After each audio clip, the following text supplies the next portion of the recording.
So we have a full moon eclipse in Taurus, and it's it's very possibly going to be a wild ride for some. It's also going to be maybe not as major as we think it is. The major themes that I see coming through for this is that, like all full moons, it's about letting go of what we don't need. But it's also tied into our feeling of worthiness, which I see them going together very perfectly. Like we can let go of everything that doesn't make us feel like, well, I guess we need to explain worthiness a little bit. This is not, I need to have more, I need to have more, I need to have more. This is every person on this planet, every person that's ever been, every person that'll ever be is create, and everything is created of the same source of energy. Yeah. And that in that we are all equally worthy of being here, of having a decent life. We are all worthy of being respected and having the best time here while we're in school learning as we possibly can. And in order to do that, we can let go of all of that other stuff that's been put on us, all of the boxes we've been put in that we don't need, that don't serve us anymore. And that's how I see it all coming together. Yeah. Beautifully said. And you used words that have come up with clients this week. 100%. So it's in the air that we are challenging the things that aren't actually serving us as spiritual beings and serving our evolution, if you will. It's an interesting dynamic because for people in my age range, like from about late 20s to mid 40s and a little bit older, maybe give or take years on either end, we often feel trapped between the 50s housewife mentality and the millennials who are, you know, taking mental health breaks from work and doing what they want to do and traveling and working. And we're sitting here going, well, it's not how my work started. That's not how my, understanding is. And it's like going from the putting the credit card in the kind of thing with the black paper and making copies to tapping on something. And quite often I think of my husband's grandmother who lived to 100. Like it's fascinating when we live through these changes and we just let them flow. And then at other times we're going, whoa, whoa, whoa, whoa, whoa. So I think that's kind of the dichotomy too that you're talking about, is some of this full moon eclipse in Taurus is going to be, so it could be harder for others than it is, easy, or it could be a wild combination of a roller coaster ride. And um, I think the key point for me today is that change is constant, and so is consciousness. Like, not there's the concept that Scott and I were having a discussion about, but consciousness in the way of some sort of awareness always being, Mm-hmm. and Yeah. not necessarily in the physical, right? It's not what I'm Yeah. talking about. It's here, it's contained in the physical that we know right now, right? So and choosing how much we challenge the changes, and whether or not we want to educate ourselves on it, whether or not we decide to stay ignorant, but then remembering that in our ignorance, we might not have all the stuff we need to know to make a point if something's getting heated. And yeah, that curiosity has been present for a lot of people.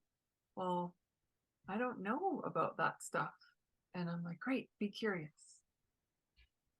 If you have to. Which I'm finding with my clients to be something that keeps coming up also is um, wanting, especially the generations you were talking about, the younger folks, as their parents um, see them coming into adulthood, and the adults are just like, it reminds me very much of the Beatles song "She Is Leaving," and uh, it, it's heart-wrenching, but at the same time they are making some choices that are making it heart-wrenching, and it's like, you don't have to go through that much suffering. It's Suffering is optional if you allow the flow, just like you were saying. They're not the same as you were. Their world is not the same as yours was. And yours wasn't all that great, by the way. That's why you feel so boxed into being where you are right now. Wouldn't you love to have a little freedom? And it's the youngsters are just like, I just want my freedom. I was born free. I want freedom. And they're going to make it. They're going to be fine. They're going to, they're getting through, and they're making a new world. That's a whole lot of pressure to put on them. Yeah. But they can't do that if they're put in boxes. They need to break those boxes wide open and let the freedom out. Yeah. Yeah.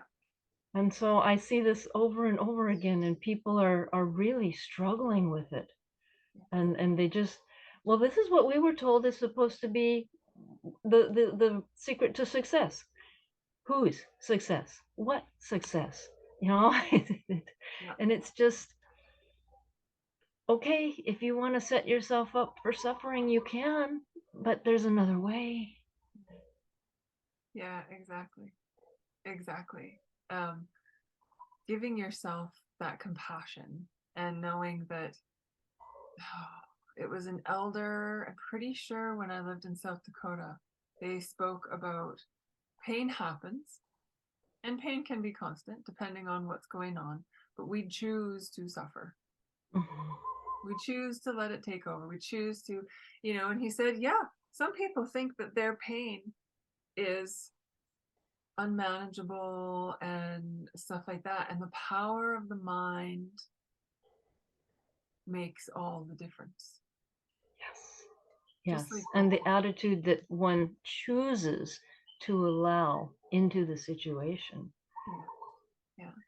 And granted, we all have different capacities. We all have different awarenesses. We all have different perspectives. Yeah. Right? Giving ourselves like making more pain for ourselves by being hard on ourselves, and it's that self-talk, but And why is that a good thing? right. Or even let's change good. Why is that a preferable thing? Yeah. Does it, I mean, for instance, if um, someone had a person in close to them that transitioned, Mm-hmm. why is it preferable? I mean, does it mean that you love them more, that they love you more if you suffer? Do they really want you to suffer? I mean, I understand grief happens and everybody deals with it in a different way. But do you really want to suffer that much? Mm-hmm. Or do you want to move through the process and work through the process, whatever the process may be for you, because it's different for everyone, but without adding added suffering onto it for you? You mean like a person outside of someone who's wanting to transition, or someone who's transitioning? Whomever. Yeah. Yeah. And like I said, everybody's process is different. And right now, all of the processes are changing. Yeah. And what each of us feels as we go through these major life transitions, which of course is exactly what this new moon is, or this full moon is all about. But as we go through the transitions, the things are going to change.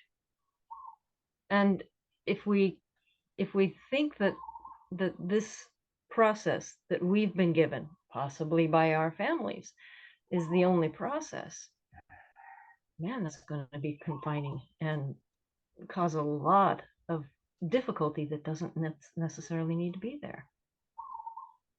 Yeah. Yeah. Absolutely.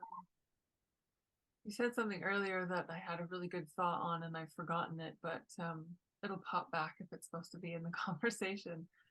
Um, it is really powerful. I live in a very um, interesting place where visibly a lot of light and dark, and um, people have different voices here, and there's a big dichotomy between what needs to be fought against and how others see the importance of how they spend their energy and time.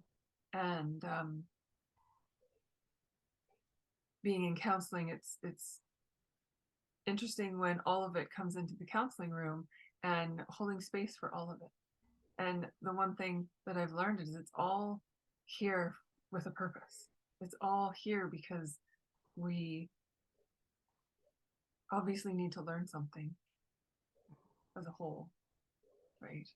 And and it's sad when people are so on one side that they get aggressive or violent or anything, that all the other things that are happening in the world right now, where it's a, a fight from Well, generations ago. and that's how we are learning to move into oneness. Mm-hmm. If we didn't have these graphic examples of unoneness, Yeah. it would be a lot harder for us to say, well, we need to change. Mm-hmm. But seeing graphic examples of unoneness shows very blatantly why we need to move into oneness and the respect of everyone equally. And by respect, I mean also each of us has our own power. None of us can have that power, quote, taken away from us if we don't give it away. And if we respect, if each and all respect each other, no one is going to be able to take anyone's power away, and no one will try. Exactly. But we need to see now people giving up their power in so many different myriad ways that, okay, this is not working, so it will change. And that, I believe, is what's happening in this younger generation. They're seeing it and they're going, nope, not for me, not for us. We're Yeah. changing this. Yeah. Yeah. And it's not going to fit in the boxes that they've been told that it's supposed to fit into, Mm-hmm. precisely because it won't fit into the boxes. Yeah. Well, it can't, right? It It just can't. can't moving forward. The Yeah. box isn't the right shape or fit or size or whatever anymore. Yeah. Yeah, absolutely. And something else that that's what came into my mind is when parents try to fit us into these boxes, like whether we get married or have a heterosexual relationship or have kids or something that they expected us to do, and then we don't want to do those things, and yet when we've talked about it enough, they still aren't hearing us, they still don't listen. Someone used the phrase hard of listening the other day. I'm like, I like that. I'm not hard of hearing, I'm hard of listening. Or I know other people who are. And it's that piece of, well, babies are the hope of the future. And then those of us who are actually active and making changes for ourselves so that it can change, we can help people around us, are going, well, don't don't put all of that on the kids. What are you doing in your armchair right now to help them potentially 100 years from now? So that piece is really has been powerful, and this full moon too, it's bubbling up a lot, and within me, connecting with like a divine feminine entity. Right now I still like to have the visual, and someone who's come before me, whether it's Mother Mary or Isis or some, you know, almost tangible, even though it's not tangible, but being that I can almost like have a telepathic conversation with, and um, be reassured that they lived through stuff too. Oh, they did. Right, you know, and knowing that thousands of years from now, even if we feel like a drop in the bucket, whatever we decide that is actually true for us will make a difference. All of those individual, heart-centered decisions add up. Yes, absolutely. That's hope for me. That right there breeds love and hope and success, if you will, if you want to put such a, a boxed word on it, you know. But that's another soapbox. Um, And the definitions of words is all about, I mean, yeah, yeah, that's another one yeah. too. But yes. You and I can, yeah. You and I can make a different video for that one. Redefining, yeah, the words. Hmm. Any other powerful point as as we come maybe to a close in our half hour or whatever chat? What do you think, my dear? Well, I think we all need to ask ourselves at this time, what can I let go of that is standing in the way of me feeling my worthiness? Um, Let's put it all in one sentence all together.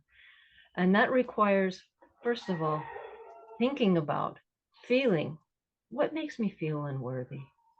Why does it make me feel unworthy? Where did it come from? mhm. Why did I agree to hold on to it? And why am I still holding on to it?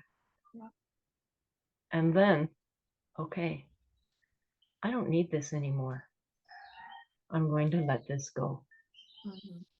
And along with that, it's defining what you feel that word worth is to you, right?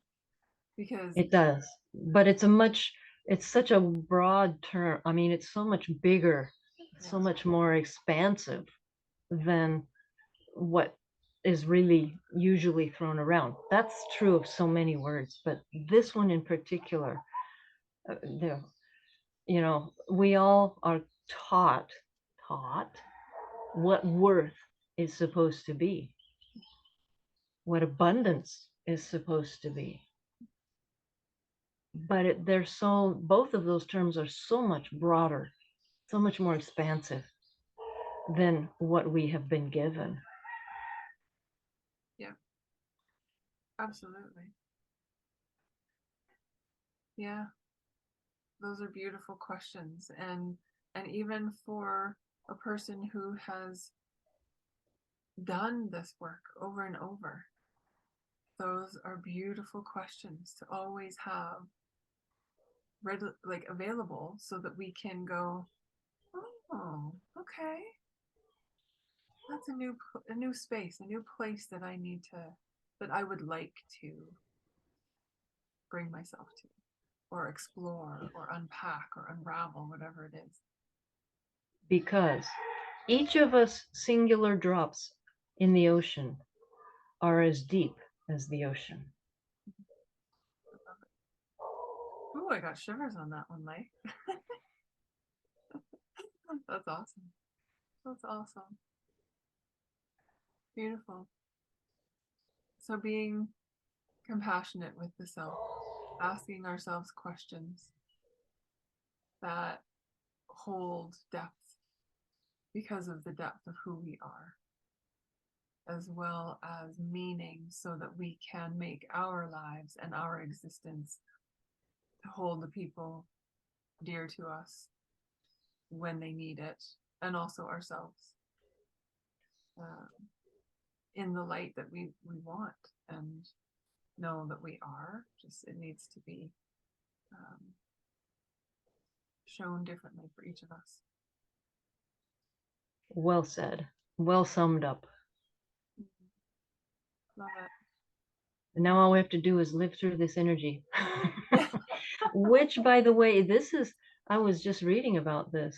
This particular full moon eclipse in Taurus is the end of a 3-year cycle and the beginning of a new one. This is about let's go. That's why it's let go of everything, and that's why okay now because we're moving into the new. Let's start something. What do we want to start? What can we start when we let go of all of that we don't need anymore? Ooh, and it's scary at times, right? When we have held ourselves in that comfort zone that's not comfortable, but we know it. And then we go, oh, but if I let that go, or if I don't have that person, or if I change something, I don't know, like the unknowns really, really can bring a lot up for people, whether it's anxiety or fear or sadness or, an old hurt that hasn't been healed or anything like that. And yet anyone who's listening to this maybe after, or I have to listen to it myself sometimes too, is you're always held. It's okay. You're allowed to feel those things. Absolutely. Feel it. Yes. Feel it. And keep taking steps towards the feeling that you want. Right. And be willing to take those steps. If the past had been that great, why is it hurting so much? Okay, maybe steps are forward are to get you out of that. Yeah, exactly. And I think you and I aren't talking about these huge, massive leaps, which can happen, right? It's also the smaller steps that can last longer, right? Just a half a step at a time, a half a pound at a time, whatever you want to, however you want to think of it. And creating new habits around all of the little baby steps, because then you're just building that new person that you're that who you truly are. Yeah. Absolutely. I love it. I love these chats with you. Regardless of how much time we have, it's always just like, oh, so powerful and invigorating and thought-provoking and divine. And that's why we want to be able to share them with others. Exactly. That they might also benefit from them and not keep them to ourselves. Yes. Yes. Well said. So shall we end there and love everyone that's watched and see you again soon.